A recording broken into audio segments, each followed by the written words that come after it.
السلام علیکم ورحمۃ اللہ۔ اعوذ باللہ السمیع العلیم من الشیطان الرجیم من حمزہ ونفخہ ونفثہ بسم اللہ الرحمن الرحیم رب اشرح لی صدری ویسر لی امری واحلل عقدۃ من لسانی یفقہوا قولی۔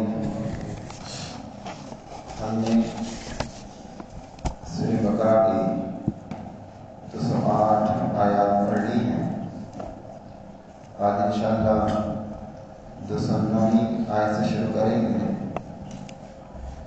اللہ تعالیٰ فرماتا ہے فَإِن زَلَلْتُمْ، پھر اگر تم پھسل جاؤ، من بعد اس کے ما جاءتکم البینات، کہ آ گئی تمہارے پاس واضح دلیلیں، فَاعْلَمُوا، تو جان لو، ان اللہ عزیز حکیم، بے شک اللہ تعالی عزیز بڑا غالب ہے، حکیم خوب حکمت والا ہے۔ پچھلی آیت میں یہ حکم دیا گیا تھا کہ اے ایمان والوں، اسلام میں پورے داخل ہو جاؤ اور شیطان کی پیروی نہ کرو۔ ساتھ ہی بات ارشاد فرمائی گی کہ اگر تم پھسل جاؤ اس کے بعد کہ تمہارے پاس واضح دلائل آ گئے۔ دلائل کیا ہیں؟ اللہ تعالیٰ کے احکامات، اللہ کی وحی، اللہ کے فرامین، نبی علیہ السلام کے فرامین۔ اب اگر ہم ان کو سننے سمجھنے کے باوجود بھی اپنانے کے لیے تیار نہ ہوں، اس کا معنی یہ کہ ہم پھسلنے والے ہیں، ہم رد کرنے والے ہیں، ہم انکار کرنے والے ہیں، تو جان لو کہ اللہ تعالیٰ غالب بھی ہے اور حکمت والا بھی ہے۔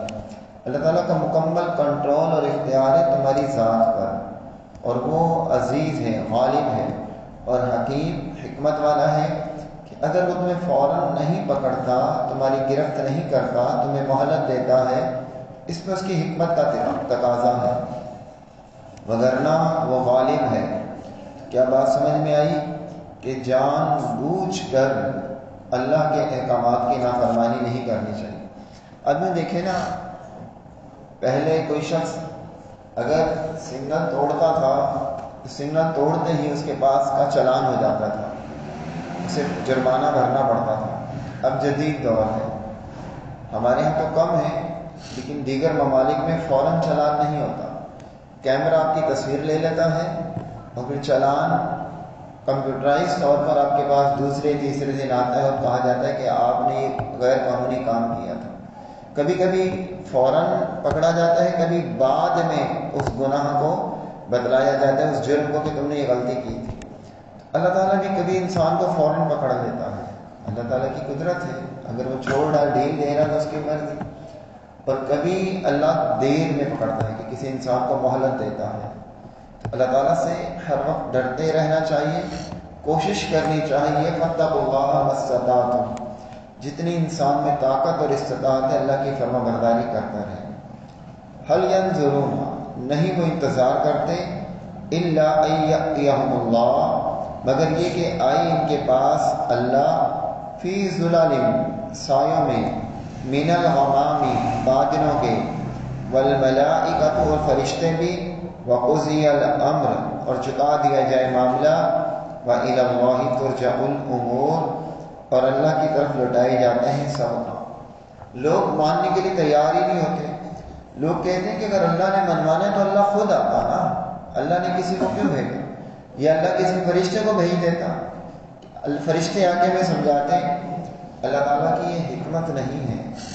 اگر اللہ خود ظاہر ہو جائے پھر ایمان اور امتحان کس بات کا، اور اگر فرشتہ ہی آ جائے پھر بھی امتحان کس بات کا۔ وقضی الامر، اب چکا دیا جائے معاملہ، وإلی اللہ ترجع الامور، تو سارے معاملات اللہ کی طرف لوٹائے جائیں گے، سارے امور اللہ کی طرف لوٹائے جائیں گے، تمام امور کا اختیار اللہ کے پاس ہے۔ سل بنی اسرائیل، سوال کیجیے بنی اسرائیل سے، کم آتیناہم، کتنی ہی ہم نے دین کو، من آیت بینہ، نشانیاں واضح، ومن یبدل، اور جو شخص بدل دیتا ہے، نعمت اللہ، اللہ کی نعمت کو، من بعد اس کے، ما جاءتہ اس کے کہ وہ اس کے پاس آ گئی، فإن اللہ شدید العقاب تو یقیناً اللہ شدید سزا دینے والا ہے۔ بنی اسرائیل کا تذکرہ ہم نے گزشتہ آیات میں بڑا تفصیلاً پڑھا تھا۔ اب پھر یہ بات دہرائے گی کہ بنی اسرائیل سے پوچھو کہ ہم نے ان کو کتنی واضح نشانیاں دی تھیں اللہ کے وجود کی، اللہ کی ذات کی، اللہ کے دین کی۔ اور جو شخص بدل دے نعمت کو، اس سے بدل دے نعمت کو برائی کے ساتھ بدل دے۔ اللہ تعالیٰ کسی قوم کی حالت نہیں بدلتا۔ ان اللہ لا یغیر ما بقوم حتی یغیر ما بانفسہم۔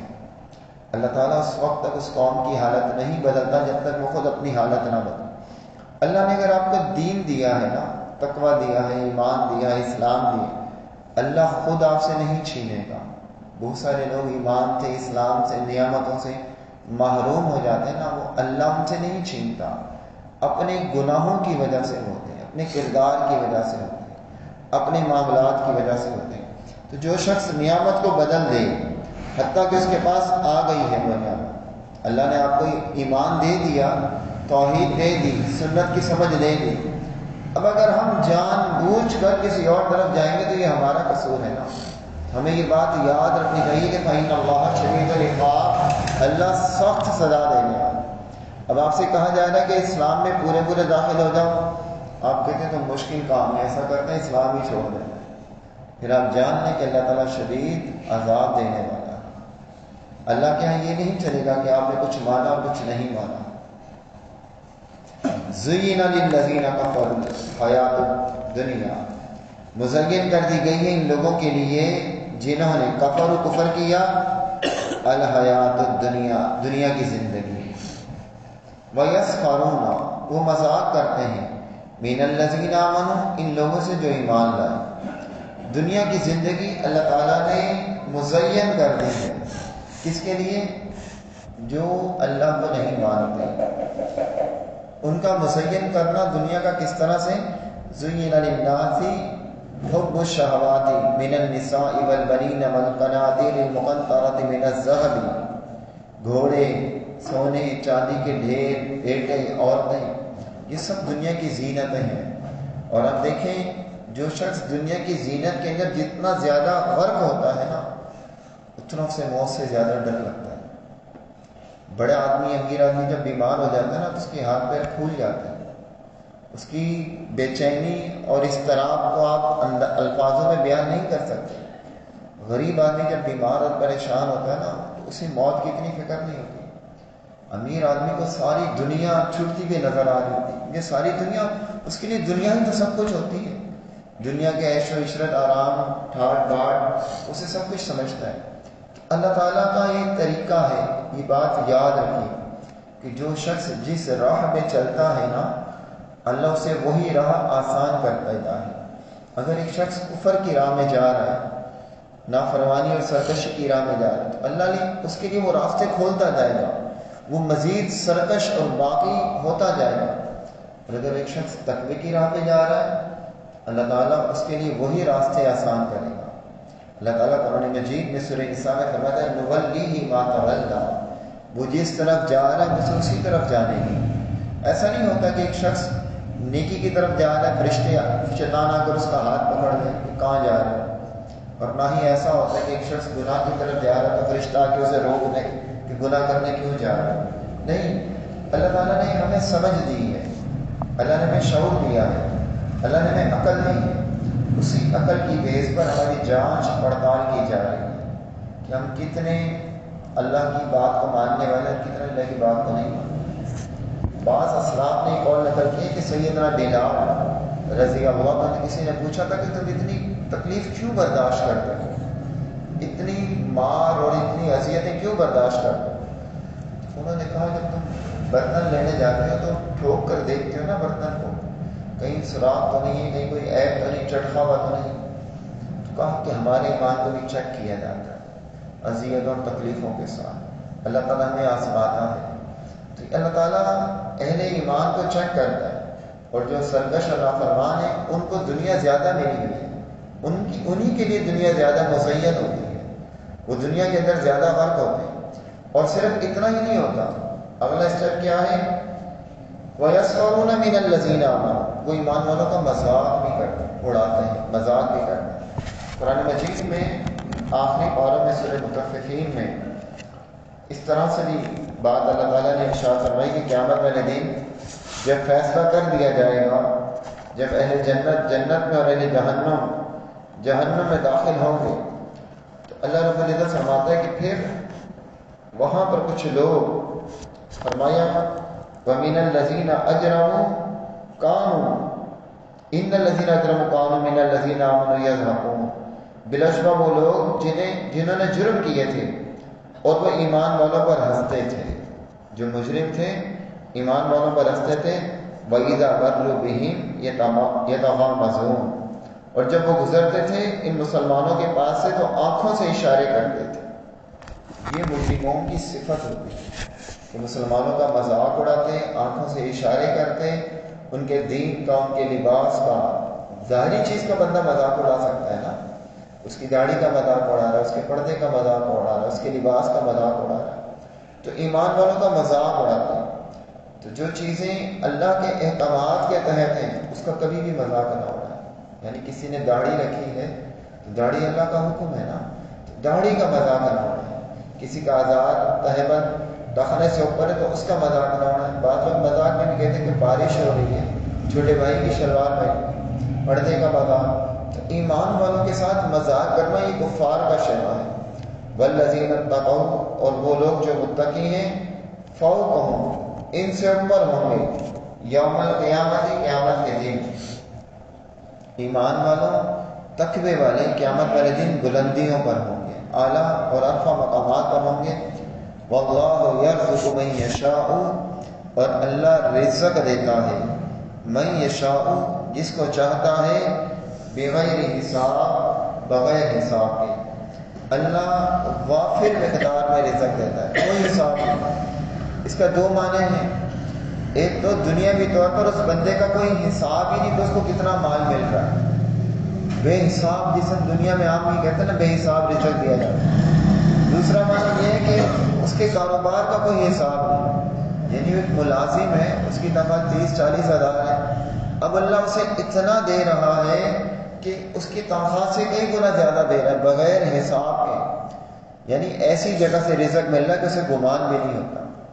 جیسے مریم علیہ السلام کے پاس جب زکریا علیہ السلام آئے تو وہاں کچھ پھل رکھے ہوئے تھے، پوچھا کہ یا مریم ان لکی ھذا، مریم یہ کہاں سے آئے؟ کہا قالت هو من عند اللہ، یہ اللہ کی طرف سے آئے، ان اللہ یرزق من یشاء بغیر حساب، اللہ تعالیٰ جسے چاہتا ہے بغیر حساب کے رزق دیتا ہے۔ تو یہ اللہ کی مرضی ہے، جس قدر چاہے جیسے چاہے بندوں کو رزق دیتے، لیکن رزاق وہی ہے۔ ان اللہ هو الرزاق، بے شک اللہ تعالیٰ هو الرزاق، وہی رزاق ہے۔ رزاق کہتے ہیں رزق دینے والا، ذو القوۃ المتین، وہ قوت والا ہے، وہ پاور والا ہے، زور والا۔ کس طرح سے کس کو دینا ہے یہ وہ جانتا ہے، اس کی حکمتیں ہیں، لیکن دیتا وہی ہے۔ کہتے ہیں نا کہ محنت اور مشقت کر کر آپ مقدر نہیں بڑھا سکتے، اپنی محنت تو بڑھا سکتے، مقدر نہیں بڑھا سکتے، دینے والا اللہ رب العزت ہی ہے۔ کان الناس امتًا، تھے لوگ پہلے، امتًا، امت، واحدۃ، ایک ہی، فبعث اللہ النبیین، تو بھیجے اللہ نے نبی، مبشرین، خوشخبری دینے والے، ومنذرین، اور ڈرانے والے۔ پہلے لوگ ایک ہی امت تھے، کب تھے؟ ایک عالم ارواح میں سب ایک تھے، پھر جب آدم علیہ السلام آئے تب بھی ایک ہی امت تھی، پھر نوح علیہ السلام کی جو لوگ تھے، نوح علیہ السلام سے پہلے، وہ ود، سوا، یعوث اور یعوق کی عبادت کرنے لگ گئے، شرک کے اندر بٹ گئے۔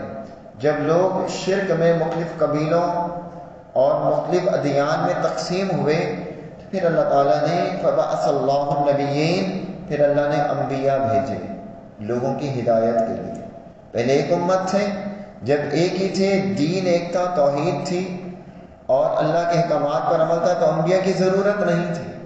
پھر جب لوگ مختلف دینوں میں تقسیم ہوئے تو اللہ نے انبیاء کو بھیجا، مبشرین و منذرین، جنہوں نے ڈرایا بھی اور خوشخبریاں بھی دی۔ دیکھیں یہ دونوں کام ہوتے ہیں ساتھ ساتھ. مبشرین خوشخبری، جنت کی خوشخبری، اور منذرین جہنم سے ڈراوا. صرف اگر آپ لوگوں کو ڈراتے رہیں گے نا، جہنم کی باتیں کرتے رہیں گے، قبر کا عذاب، حشر کی ہولناکیاں، جہنم کی باتیں، تو انسان نفسیاتی بن جائے گا. اسے خوشخبریاں بھی دی جاتی ہیں، مبشرات، خوشخبریاں جنت کی، اللہ کی رحمت کی، چھوٹی چھوٹی سی نیکیوں پر مغفرت کی. انسان کا حوصلہ اور ہمت بلند ہوتی ہے، وہ ہمت نہیں ہارتا. اور صرف خوشخبریاں بھی نہیں دی جاتی کہ انسان گناہوں پر دلیر ہو جائے.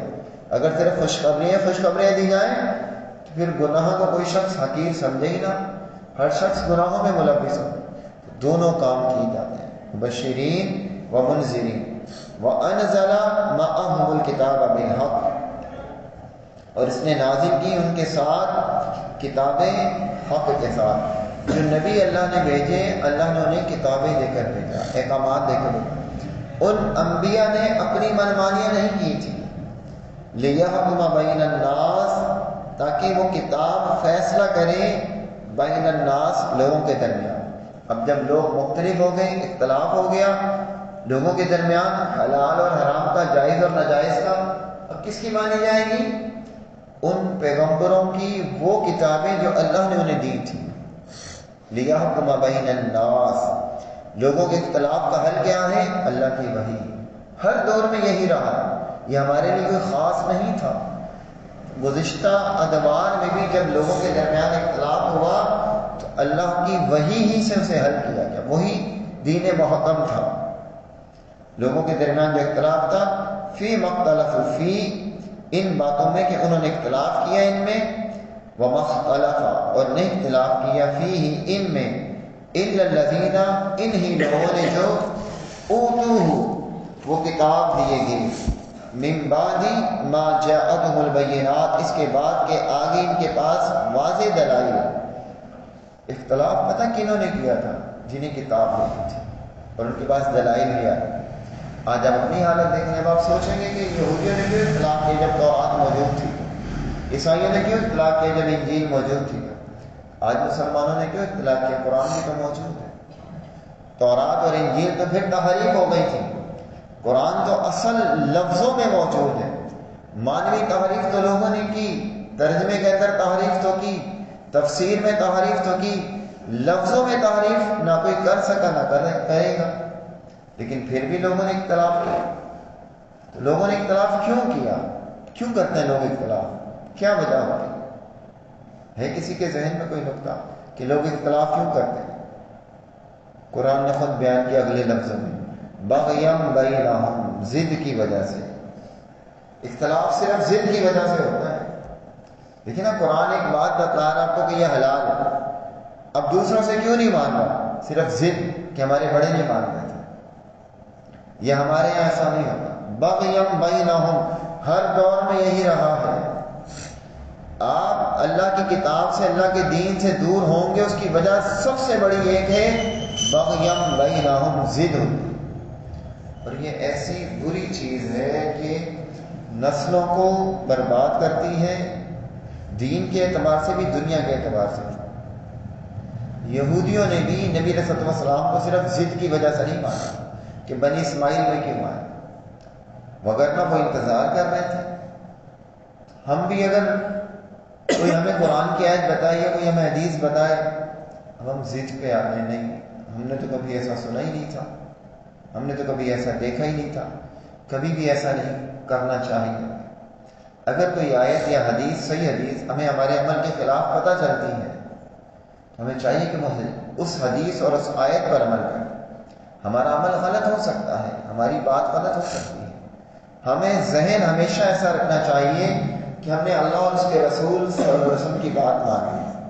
کسی سے بھی غلطی ہو سکتی ہے. اور اگر یہ بغیم بینہم خاندانوں میں آ جائے تو خاندان بکھر جاتے ہیں. رشتہ داریاں کیوں ٹوٹتی ہیں؟ صرف ضد کی وجہ سے. اگر دو بھائیوں میں ایک شخص کمپرومائز کرنے والا ہو تو رشتہ داری نہیں ٹوٹتی. اگر دونوں ضد پر آ جائیں تب رشتہ داریاں ٹوٹتی، گھر بھی ٹوٹتے. یہی حال شوہر اور بیوی کا ہے. اگر ایک تحمل مزاج ہے تو گھر چل پڑتا ہے، اور اگر دونوں ضد پر آ جائیں تو نوبت طلاق پر آتے ہیں. کیوں تھی طلاق؟ خاندانوں میں طلاق کیوں ہوتی ہے نکاح کے بعد؟ ضد کی وجہ سے. ہاں کو فرشتہ کوئی نہیں ہوتا. ایسا نہیں ہوتا کہ عورت کہیں مرد ایسا تھا، اب اگر اس کی کہیں اور شادی ہوئی تو وہ کوئی فرشتہ تو نہیں ہوگا، کچھ نہ کچھ ٹائم تو اس میں بھی ہوگا. صرف ضد دین کو بھی خراب کرتی ہے اور خاندانوں کو بھی خراب کرتی ہے. اور ہم ضد چھوڑ دیں تو بہت سارے معاملات ہمارے اچھے ہوتے ہیں. بچے ضد کرتے ہیں نا تو ان میں بچپنا ہوتا ہے، شعور اور عقل نہیں ہوتی، اس بیس پر وہ ضد کرتے ہیں. اگر بڑے بھی وہ کام کریں تو پھر بگاڑ پیدا ہوتا ہے. فَهَدَ اللَّهُ الَّذِينَ آمَنُوا، پھر ہدایت دی اللہ نے ان لوگوں کو جو ایمان لائے. اب جو ایمان لے آئے ہیں، جنہوں نے اللہ کی بات مان لی، تو یہ اللہ کا فضل ہے کہ اللہ نے انہیں ہدایت دی. ان کا اپنا کردار نہیں ہے، ان کا اپنا کوئی وہ کریکٹر نہیں، بلکہ اللہ کا خاص فضل ہے. ہم جو اللہ کے گھر میں بیٹھے اللہ کی کتاب پڑھ رہے ہیں، اللہ کی کتاب کے ساتھ جڑے، یہ ہم اللہ پر احسان نہیں کر رہے. اللہ نے ہم پر احسان کیا کہ ہمیں ہدایت دی، ہمیں اس طرف لگا دیا. لِمَا اخْتَلَفُوا فِيهِ مِنَ الْحَقِّ، واسطے اس بات کے کہ انہوں نے اختلاف کیا، فیہ اس میں، من الحق، حق سے، بِإِذْنِهِ، اپنے حکم سے. اللہ تعالیٰ اپنے اہل ایمان بندوں کو صحیح بات کی سمجھ دے دیتا ہے. جو اللہ سے ڈرنے والے ہوتے ہیں، ایمان والے ہوتے ہیں، اختلاف کی صورت میں اللہ انہیں حق کی طرف رہنمائی کر دیتا ہے. اللہ تعالیٰ اختلاف کی صورت میں انہیں حق پر چلاتا ہے، بِإِذْنِهِ، اپنے اذن کے ساتھ. اگر آپ کو سچی بات پتہ چل جاتی تو اس میں بھی ہماری کوئی بڑائی نہیں ہے. ہم کہتے ہیں ہم نے بڑی تحقیق کی تو ہم اس نتیجے پر پہنچے کہ یہ حق ہے. نہیں، اللہ نے ہدایت دی تو آپ نے حق کو اپنا لی، آپ کی تحقیق کیا ہے. بہت سارے لوگوں نے بڑی بڑی کتابیں پڑھی ہوتی ہیں لیکن فیل ہوتے ہیں، ماننے کے لیے تیار نہیں ہوتے. یہ جو ماننا ہے کہ آپ حق کو تسلیم کر لیں، یہ اللہ کا خاص فضل ہے. یہ اللہ نے ہم پر کیا، اور یہ اتنی بڑی نعمت ہے کہ آج کے اس دور میں دنیا کی کوئی اور نعمت اس کے مقابل نہیں ہے. وَاللَّهُ يَهْدِي مَن يَشَاءُ إِلَى صِرَاطٍ مُسْتَقِيمٍ، اور اللہ ہدایت دیتا ہے، ہدایت کی طرف رہنمائی کرتا ہے، من یشاء، جسے چاہتا ہے، إِلَى صِرَاطٍ مُسْتَقِيمٍ، صراط مستقیم کی طرف. اللہ ہی ہے جسے چاہتا ہے صراط مستقیم دکھلاتا ہے، صراط مستقیم کی طرف رہنمائی کرتا ہے. بات وہی آ گئی کہ اللہ کی مرضی کون ہدایت پانے کا مستحق ہے اور کون نہیں ہے، یہ اللہ بہتر جانتا ہے. دیکھیں، یہ اللہ کا دین ہے. آپ اپنا مال یا اپنی کوئی چیز، اپنا لباس اتار دیتے ہیں یا اپنا کوئی مال ہوتا ہے تو آپ کس کو دیتے ہیں؟ جس کو آپ اس کا مستحق سمجھتے ہیں. ہر ایک کو نہیں دیتے. اللہ کا دین اللہ کسے دے گا؟ جسے اللہ اس کا مستحق سمجھ رہا ہے. اللہ ہر ایک کو نہیں دے. ابھی اللہ کا فضل ہے کہ اللہ نے ہمیں اس قابل سمجھا کہ اللہ نے ہمیں ہدایت دے دی. اس میں ہمارا کوئی کمال نہیں. اللہ نے ہمیں اس قابل بنایا اور اللہ نے ہمیں ہدایت دے دی. ام حسبتم، کیا تم نے گمان کیا ہے، ان تدخلوا الجنہ، کہ تم جنت میں داخل ہو جاؤ گے، ولما، اور ابھی تک نہیں، یأتکم، آئی تمہارے پاس، مثل الذین، مثال ان لوگوں کی، مانند ان لوگوں کے، خلو، جو پہلے گزر چکے ہیں، من قبلکم، تم سے پہلے، مستہم، انہیں پہنچی تھی، ہم البأساء، بأسا کہتے ہیں بیماری کو، سختی کو بھی. ایک حدیث میں بھی یہ لفظ آتا ہے نا، لا بأس طہور انشاءاللہ. جب کوئی بیمار ہو تو اسے دیکھ کر یہ دعا پڑھنی چاہیے نا کہ فکر نہ کرو، غم نہ کرو، انشاءاللہ یہ بیماری پاک کرنے والی ہے. اور ایک اور حدیث میں یہ لفظ آیا، اذهب البأس، اذهب البأس رب الناس واشف انت الشافی. اذهب البأس، بیماری کو لے جا. تو بأس کہتے ہیں بیماری کو. اللہ نے فرمایا کہ تم نے گمان کیا کہ تم جنت میں یوں ہی داخل ہو جاؤ گے، ابھی تو تمہیں پہلے لوگوں کی طرح بیماری پہنچی نہیں، سختیاں پہنچی نہیں. مطلب جنت میں داخل ہونے کے لیے سخت مراحل سے گزرنا پڑے گا.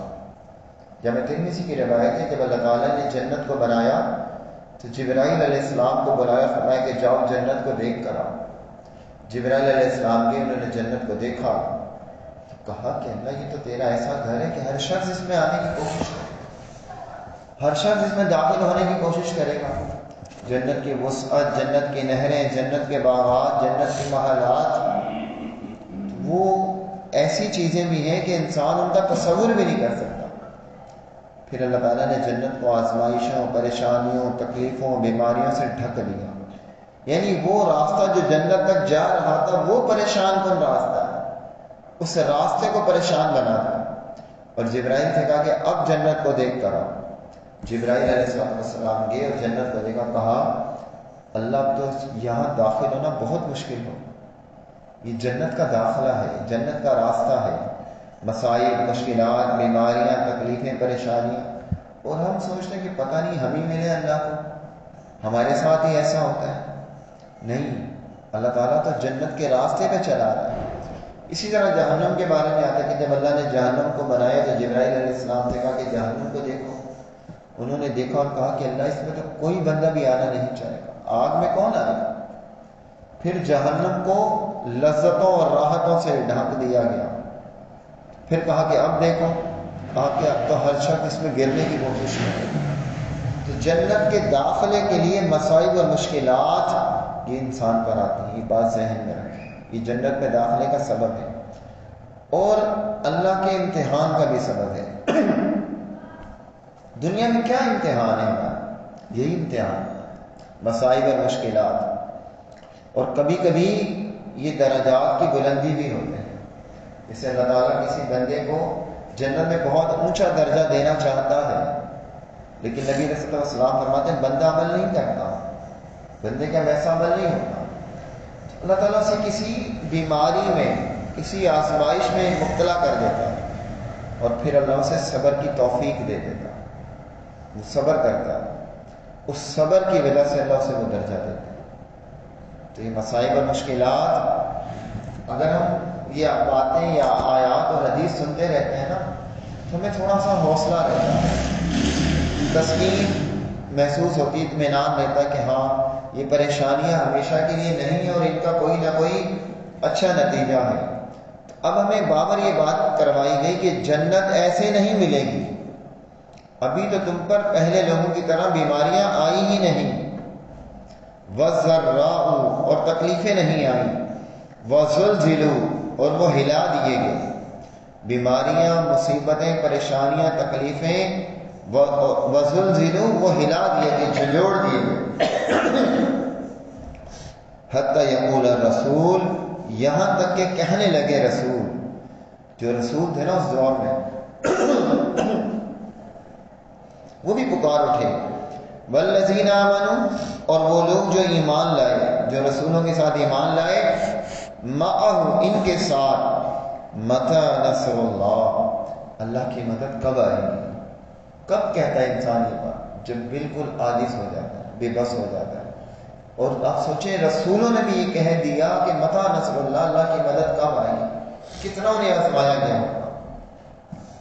نبی علیہ السلام بیت اللہ میں بیٹھے ہوئے تھے، ٹیک لگا کر اپنی چادر کے ساتھ، چادر کو تکیہ بنا کر ٹیک لگا کر بیٹھے ہوئے تھے۔ خباب بن ارت رضی اللہ تعالیٰ عنہ تشریف لائے اور مشرکین بڑا تنگ کرتے تھے۔ ابو جہل نے سمیہ رضی اللہ عنہ کو اونٹوں سے باندھا دونوں پیر اور اونٹوں کو مخالف سمت چلا دیا، جسم کے دو ٹکڑے ہو گئے۔ سیدہ زنیرہ رضی اللہ تعالیٰ عنہ کی آنکھوں میں گرم سلائیاں لوہے کی پھیری گئیں، آنکھوں کی بینائی چلی گئی تھی، پھر اللہ نے ان کی بینائی لوٹائی تھی۔ سیدنا بلال رضی اللہ تعالیٰ عنہ کو گرم ریت پر لٹایا جاتا تھا، تپتے ہوئے کولوں پر، انگاروں پر لٹایا جاتا تھا، جسم سے چربی نکلتی تھی، خون اور چربی تو وہ انگارے بجھتے تھے۔ خبیب رضی اللہ عنہ کے جسم کے ٹکڑے کیے گئے۔ یہ تکلیفیں کوئی کم نہیں تھیں صحابہ کو۔ خباب بن ارت نبی علیہ السلام کے پاس آئے اور کہا کہ اب ہماری ہمت جواب دے گئی، کب تک ہم یہ ظلم برداشت کریں گے، کب تک مشرکین مکہ کی تکلیفیں برداشت کریں گے؟ اس پر یہ آیت نازل ہوئی۔ ام حسبتم ان تدخلوا الجنہ ولما یأتیکم مثل الذین خلوا من قبلکم مستهم البأساء والضراء وزلزلوا، ابھی تو وہ تکلیفیں آئی نہیں. نبی علیہ الصلوۃ والسلام نے کہا کہ تم سے پہلے لوگوں کو بیچ میں کھڑا کیا جاتا اور آرے سے چیر دیا جاتا. آرا دیکھا آپ نے؟ بڑے بڑے درختوں کے تنے جو کاٹتا ہے. اب تو بجلی سے چلتا ہے، پہلے ہاتھ سے چلتا تھا. تو سر کے بیچ سے جسم کے 2 ٹکڑے کر دیے جائیں کتنی تکلیف ہو. اور ہاتھوں کو کھڑا کر کر زمین پر رکھ کر ان میں کیل ٹھونکے جاتے تھے، میخیں گاڑی جاتی تھی، لوہے کی کنگھیاں جسموں پر پھیری جاتی تھی. سخت تکلیفیں اور اذیتیں دی گئی. انبیاء تک کو قتل کیا گیا، شہید کیا گیا. ایک ایک دن میں کئی کئی انبیاء کو قتل کیا گیا. لیکن یہ ساری چیزیں انہیں ایمان سے ہٹا نہ سکی. یہ پکار اٹھے تھے کہ متى نصر اللہ. اللہ نے جواب دیا الا ان، خبردار رہو، ان بے شک نصر اللہ قریب، اللہ کی مدد قریب ہے، اللہ کی مدد جلد آنے والی ہے.